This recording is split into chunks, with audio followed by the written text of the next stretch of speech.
Hello everyone. Today we are meeting with Emily and we are going to talk a little bit about her pregnancy journey and her journey as an athlete into pregnancy, as well as her journey through PT school over the last couple of years. So let's start. How about you tell us a little bit about yourself, introduce yourself, your education, and your fitness journey pre-pregnancy.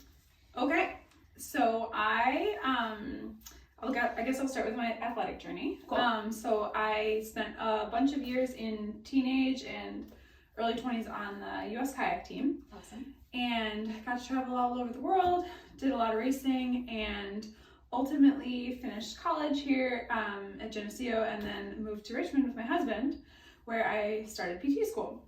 And so I've been going through PT school for the last couple years, and I guess in there also around 2010, I started CrossFit. Started competing in CrossFit, coaching CrossFit, and so that's since I've retired from kayaking, that's sort of what I've eased myself into, and as well as Olympic lifting. Awesome. What is your favorite thing that you are currently doing as exercise, or I guess in the last, let's say, 10 years, since you stopped kayaking? Well, that's a hard question to answer. I love competing in CrossFit, but I really enjoyed it. I did like a full year of Olympic lifting where I worked with the coach and competed at a couple national and regional level meets and just like put all my focus into that and learned a ton. So that was really cool because it helped my CrossFit, and it was also just a great spend a year deep diving on that. So that was awesome. And I really enjoy still kayaking for fun. Awesome. I like jumping into races of all kinds and competitions of all kinds, so I don't really have one solid answer. That competitive nature is definitely stuck around. Competing in all the things, yeah. Beautiful. So Emily's a patient of mine, and over the last couple months getting to know you, we have talked a lot about your interest in women's health and pelvic health. So what initially stemmed kind of your interest in that, and how has that process gone over the last few years, I guess? Yeah. So I coach CrossFit, and basically when I got into that Olympic lifting year, which was 2018, I noticed that when I would catch a heavy squat clean, I would leak urine. And I didn't really think much of it, but also at the same time, I was coaching a lot of women who were leaking urine with different movements in the gym, like jump roping and different things. And they were complaining about their symptoms, and I knew that I was about to start PT school, and so I knew about that this wasn't normal. I knew a little bit about pelvic physical therapy, but not much, and I knew that a lot of the women that I was coaching at the gym were really hesitant to do anything about their symptoms. They were just kind of like normalizing it. And since I was also dealing with like some of these things, I said, let me be the guinea pig. I will go to pelvic PT and get my problems fixed. Awesome. And come back and report to you guys that it's not that scary. So I went to pelvic PT. Were you scared to go? Were you nervous? nervous? Not at all. I was just like, it was just like one of those things where I was like, oh yeah, actually, come to think of it, I like urine too. Not like very often, but I do. And as soon as I learned that that was not normal, I was like, yeah, let me address this. Like, let me put my money where my mouth is kind of thing. And so I went and I had a great experience. Like, awesome. We had kind of a plan of care. We, over the course of a bunch of months, were able to eliminate my symptoms. And I went back to the women I was coaching and reported back that this was really important for them. And then at the same time, kind of, I was starting PT school and realizing that this was an avenue that I could actually pursue. Awesome. For myself. And I also loved like the one-on-one care that you get to do with the patients in the pelvic setting. So I liked that too. So I've pretty much been interested in it since I started PT school, but more from the CrossFit side of things, being able to work with athletes and help them with those symptoms. Awesome. So while you were in PT school, did you get much pelvic health training, or has that been things that you've done as continuing education or learning in some of your clinical placements outside of school? It's been a little bit of both. I don't know how I go to Virginia Commonwealth University in Richmond, Virginia. I don't know how our program compares to other programs in terms of like how much pelvic we get, but we have a couple really great lecturers that come in who are pelvic PTs that teach us that portion. So they're really comfortable with it, and we get it. We have 3 years of schoolwork. We get it every year. And then you have the opportunity to go and do a full pelvic clinical rotation if you're really interested in it as well. So yeah, does that kind of answer the question? Absolutely. We got some in school, not as much as I would have liked, of course, if it's my interest, but I was able to do a full clinical rotation in it because it's my interest. Awesome. So I was able to do a full 12 weeks, like solidly pelvic.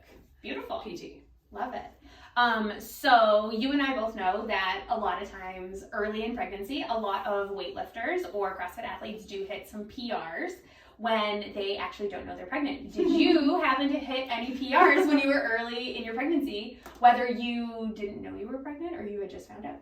No. I'm sorry to say no, and the reason is because I knew I was pregnant immediately because I was taking tests every single day, and so like I knew like 12 hours earlier was negative and now it's positive, so I didn't have the opportunity to PR, but also I was in the thick of grad school at that time, so I was I honestly, like, my training had been pretty, had been a little bit dialed back already for a few months because of grad school, not because of anything related to pregnancy, so I don't think I hit any, I definitely didn't hit any big lifts, but I would have if I felt good, but I was really in the thick of grad school at that time. How did you feel in your first trimester? A mixed bag. At first I felt fine, and then I didn't feel fine anymore. Less fine. Yeah, and then I felt less fine. Like weeks 7 to 11 were not so good. I was in class at the time, like Monday through Friday, all day, and I was just tired beyond belief. And then some like food aversions and nausea a little bit, but nothing crazy. I was still able to train. Awesome. Did that make you feel better? For sure. Good. Yes. I was able to train with the same consistency. So every day, I had to dial back intensity a little bit because I didn't feel so good. But that pretty much like stopped for me right around week 12. So that was great. Awesome. Okay. So what was your mindset going into pregnancy regarding your exercise routine? And did you have any specific goals that you were hoping to attain during your 9-10 month pregnancy? Yes. My mindset going in was, I guess, to be as consistent, of course safe, I guess looking at my athleticism with a longer lens, while at the same time not falling into any like patterns of being fearful. Mm-hmm. So kind of finding a balance between those two things. And a balance that was right for me. And it was really important to me to stick to the consistency of my training. So meaning like I'm gonna do something almost every single day because that's what I do, that's what makes me feel good, and what that looks like is fine to change as long as like I get that done. I think that was my main goal. And then, well, that was one of the goals, and the second big goal for me was to maintain as much muscle mass as I can. Mm-hmm. So I have been tackling that through just making sure I'm still lifting, even if I'm not lifting really heavy. I try to, get to moderate weights when I feel like it, and then just making sure that my protein intake is still very supportive of the muscle mass that I have. Awesome. So that even as I gain weight, I can keep that muscle, and I hope that it will help my recovery. Absolutely. Have you noticed that any of those goals have changed during your prenatal period at all? Like if you had to tweak anything that you kind of weren't anticipating that was going to kind of hit you head on? More related to grad school and how stressful it is to be in the very final weeks of PT school, and also navigating pregnancy. I have not trained as much over the last couple months as I would have liked to or thought I would, but have been just trying to give myself grace on that. I'm very busy studying and in my amazing clinical placement that I'm here in Rochester for right now. So it's a lot, and I'm getting more and more tired as I'm 32 weeks now, and so every week I'm a little bit more tired and feel like I can do a little bit less. So, but I think not so much like related, the fatigue for sure, but in terms of pregnancy, like, we can talk about this more, like I felt really, really good. My body's felt awesome. So when I have the time to train and the energy to train, I do it and I feel good. So I've certainly been tweaking things as I go, but I think the goals are the same. Awesome. Yeah. So when it comes to your body feeling really great, what have you done as conservative care throughout your pregnancy to help you feel good? Well, in addition to exercise. Yes. I'm lucky that I've had the experience of doing this through PT school. On one hand, it's been hard to juggle everything, but on the other hand, it's been like a really great learning experience, and I'm kind of experimenting on myself. So early pregnancy, I was in my pelvic PT clinical, which was awesome. So I got to just learn about a lot of things about breath work and what I should be watching for and how I could make some exercise modifications to make sense for me. And then I also just kind of like worked with some of the providers there at the office that I was on my rotation at, and kind of worked on abdominal tension, some internal manual work for pelvic floor muscles and stuff like that, and then just gave me like a really good overall picture of like red flags to be worried about, which I haven't had any, and yellow flags, and just kind of like make a good like roadmap that I feel good with.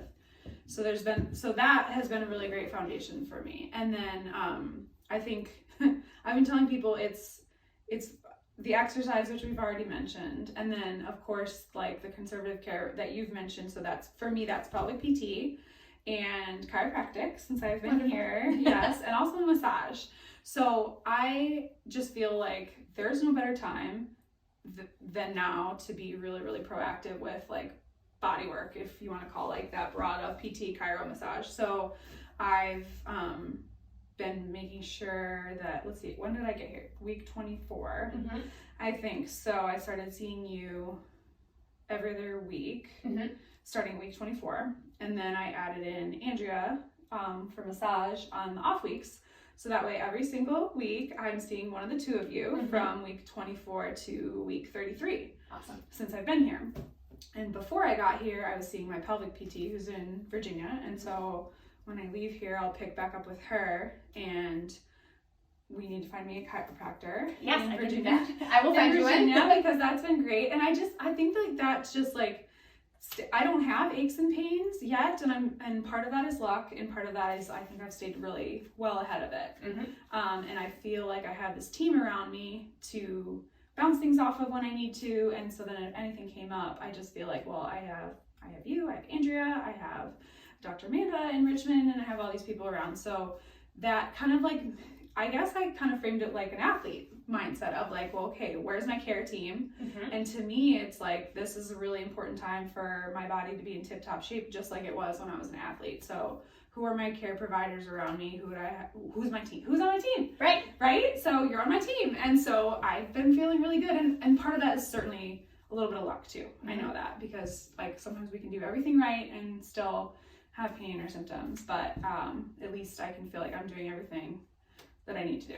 Awesome. I love it. I love that you talked about it being like an athlete. You have your care team when you're an athlete, and you have your care team, which is your birth team now.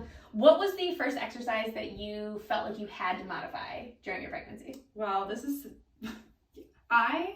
what I did the day that I got a positive pregnancy test was I knew that I want lots of data, lots of info, right? Because I'm a really nerd about this. So I went out into the garage. We have like a little garage gym in our house, and I had my husband film me doing some pull-ups, toes to bar, kipping pull-ups, and kipping toes to bar. And I noticed that I had abdominal coning with toes to bar at hour 6 of pregnancy. So obviously it was not related to pregnancy, but related to, that's how I manage abdominal pressure, I guess. And so I thought, well, this is something I wish I would have addressed before, but here we are. So I actually took away kipping immediately. I haven't done it since that day.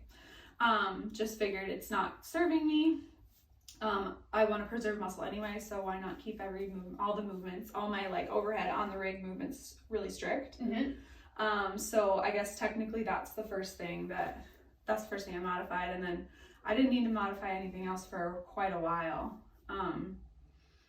So awesome. Are you still doing any barbell work? Yes. Wonderful. Yes. Tell us about that. Well, so I modified, let's see, I can tell you when I took away snatching was at 16 weeks. And that was a sad day, but I'm really committed to not ruining my barbell technique. So awesome. It was that day that I was warming up with an empty barbell, and did my contact here where it should be and thought, oof, I don't like that feeling. So I was like, okay, time to take this away. Next. Yeah. So I'm still doing cleans, although I will say we did them yesterday at Limitless, and I was like, oh, I think that this is getting a little large for that. So the barbell cleans might go away soon too. But I'm certainly still back squatting, deadlifting, Wonderful, pressing overhead, all that stuff. Great. I don't think it will go away. Wonderful. Yeah. That's awesome to hear. Yeah. So based on your social media, you have been very creative about some of the movements that you have been modifying. I know that you were working out mainly in your parents' garage, and there's like a lot of really awesome kind of creative things that you have done. Yes. With some of the equipment that your parents have at their house. What are some of your favorite creative modifications that you have come up with? Okay. Well, yes, Can you also tell everybody about the kettlebells that your dad created? Because they're so cute. My parents are amazing. So they, when they found out that I was going to be doing a rotation up here and living with them, I'm from Fairport, so I wanted to come back up here and do this rotation up here. So Did they freak out? They were really excited, almost as excited as they were when they found out that we were pregnant. So they bought those Bowflex adjustable dumbbells off of Craigslist so that I would have them to use there, and of course they use them too. So that's really helpful. That goes from like 5 pounds to 52 pounds, which is that's great. That's all I need right now. And then my dad has made kettlebells out of an old soccer ball and an old basketball. They're filled with, I got this wrong when I posted it on Instagram. Did he give you help? I think I said that they were filled with sand, but I think they might be filled with cement. Okay. Then I have the opposite.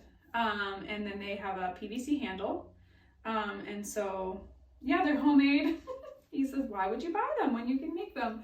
So they have two homemade kettlebells, and then just other random assortments of equipment, medicine balls, an old Total Gym, and then a bar outside that they hang the hammock from in the summertime. So I've been using that as a pull-up bar. So some days I work out on the deck. Awesome. And some days I'm in the basement, and I've enjoyed visiting some CrossFit gyms here too, but that I haven't had a lot of time for that. I was hoping I'd have more, so the workouts have been mostly at my parents' house. So with the limited amount of equipment that you have at your parents' house, what are some of the things that you've modified? I know that I've seen some like psoas marching stuff that you've done. Yes. With like some overhead carries kind of mixed into that. Yeah, so I've done like overhead carries just stationary with marching on days that it's like too cold and snowy to walk outside. They don't have an Olympic barbell or anything that spins, so I'll just modify barbell stuff to dumbbell stuff. And then if I don't want to go outside for pull-ups, I've been doing stuff on the Total Gym, or things as simple as like a straight arm lat pull down with bands. They have a lot of bands, so bands aren't something I usually use, but now I'm getting creative with them. Yeah, the psoas marching. I am modifying like a lot of the abdominal flexion stuff. So when that comes up or like in my programming, I'll just try to see like what's the most creative way I can what's the most effective thing that I can do. So like the other day I think it called for some sort of variation on a plank, and I had talked to you about planking a couple weeks earlier, and you had assessed my my abdomen, and it was okay when I wasn't tired, but I thought, well, in the middle of this workout, let me modify this to some overhead marching so I can still get the core engaged there. So I'm doing a lot of carries and a lot of holds. Awesome. So that I can still get core working. And I'm really cognizant too of making sure that I still go overhead, because I think that with taking away snatching and taking away a lot of the pull-ups, and then soon taking away clean and jerks, maybe there would be like a chance that I wouldn't be going overhead nearly as much. So I'm cognizant to make sure that I still like incorporate that. Wonderful. Into my training. I love that. What is the most badass thing you've done fitness related during your pregnancy so far? The most badass thing? Well, I don't know. I guess I've done a lot of outdoor snow workouts, so that makes me feel badass. Like just Which is great. Taking dumbbells outside and just getting after it, because why not? But I guess probably that yoke carry that I did it like a month ago, that was surprising to me. I just loaded it up and it still felt good, and so I still kept going, and I think I got up to like over 300 pounds. That's wonderful. Yeah, I was really surprised. So that's not very badass. Thank you. It's not, we're still at like 75% of what I know that I can do non-pregnant. So it's still like, it sounds like a lot of weight, but really it's a yoke carry. You can carry a lot. But I felt pretty badass with 300 pounds on my back, just walking around with my belly. So that's probably, I was really excited to get to do that. That's awesome. And you did post a video recently. You were snowshoeing with your family or cross-country skiing? Yep, we've done both. Yep, cross-country skiing. Yeah, I wasn't sure if that was going to feel good with like that side-to-side motion with my legs, and it felt awesome. Good. I mean, it's harder on my lungs, but it feels really good, and it's just so nice to be outside and be with my family, so that's been awesome. Great. I only have one more question. What advice would you give other women, or as someone who is a PT, as an athlete, and somebody who is currently expecting? All three at once? Well, you can do one at a time. Call me, and I'll talk to you. Well, yeah, if you're all of those things at once, I will tell you, I searched high and low for that avatar of a person. Like, I was like, where are they? I need to talk to them. I need to find them. And I couldn't find anyone. I'm sure someone's out there, but so it's hard. Yeah, I think a lot of PT students are, not all, but a lot of them are younger than I am, so not in that phase of life yet. But I think, you and I have talked about like that, a bit of a conundrum about your athletic years and your fertility years. And so I feel like I have a lot of good role models of athlete moms at my gym in Richmond, certainly. Oh my gosh, like the most badass mamas, and it's just like so great to be around that all the time. But then also the moms that I know through Olympic sport, the moms that we get to watch in the Olympics now, that is really inspiring to me, to watch them do their thing and watch them maintain their competitiveness and athleticism if that's something that they want to do. And then the school thing, is just like, I just get through that with the help of my husband and my parents, and my husband's parents too, like my family, just gets me through that. So it's been hard to do it all at once. I can imagine. Everything sort of converges, all happening at the same time. But it's also really rewarding, because I can imagine. Like every day it's like, look, this is really hard, but I'm doing it. And so I think in some ways it'll be good prep for how hard parenthood will be. And I'm sure how hard it will be to continue to juggle like my career as a physical therapist and my athletic career that I will be kind of picking up and rebuilding after I have a baby, and being a parent. So we're practicing juggling all of the things now, and we'll juggle all the things a little differently after. So I love it. What advice would you give any mom who is watching this now if they are interested in continuing to be active during their pregnancy? Do it. Do it. You have to do it. Don't be scared. I was reading something the other day, you probably saw it too, on somewhere on Instagram, about how, our pregnant bodies are not invincible, but they're also not fragile. We are not fragile. We're Correct. Very resilient, and building another body inside your body is really crazy and cool, and we shouldn't shy away from doing the things that bring us happiness, bring us joy, make us feel good, and make us healthier, but also our babies healthier. So I think just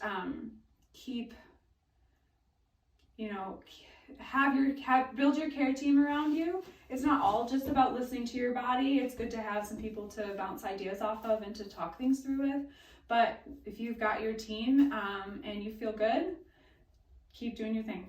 Awesome. Is there anything else that you would like to tell everybody who's watching this today? Well, if you're expecting or even thinking of conception, I think that, and if you're an athlete, really anyone, I'm all about pelvic PT. I think you should go to or a prenatal chiropractic, anything that can help you connect with the things that are important with athleticism during pregnancy. So breath, pelvic floor, how can we support abdominal pressure as we get bigger and bigger and heavier so that we can continue to do the things that make us fit and make us feel good. So I'm really happy I started that journey with pelvic PT before getting pregnant, and actually even asked my provider at one time, hey, what are the things that I should do to set myself up even better for when I want to get pregnant?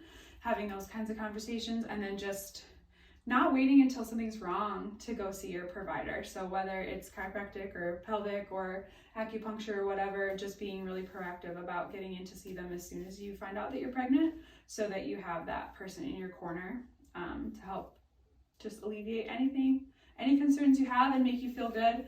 I know that like the first appointment that I had with you, I felt like just like really empowered and like you were very positive. And so even if even if it's just like that, just that kind of interaction when you're in a place where you feel vulnerable or you feel stressed or you just have like a lot on your plate, having a provider that you have that you can go see who says, oh, you're doing great, and here's a few tweaks we can make, but just is like really positive, makes a huge difference. So I would just recommend people schedule those appointments as early as they can. I think that is wonderful advice. Thank you for joining me today. Of course. I'm sure anybody watching this is going to find it extremely beneficial, and it was wonderful to learn a little bit more about you. When we do post this online, I will make sure that I post Emily's social media at the bottom of it. Okay. Just so that if you guys want to look at some of the awesome stuff that she is doing throughout her prenatal journey, as well as probably into her postpartum journey, you will be able to find it.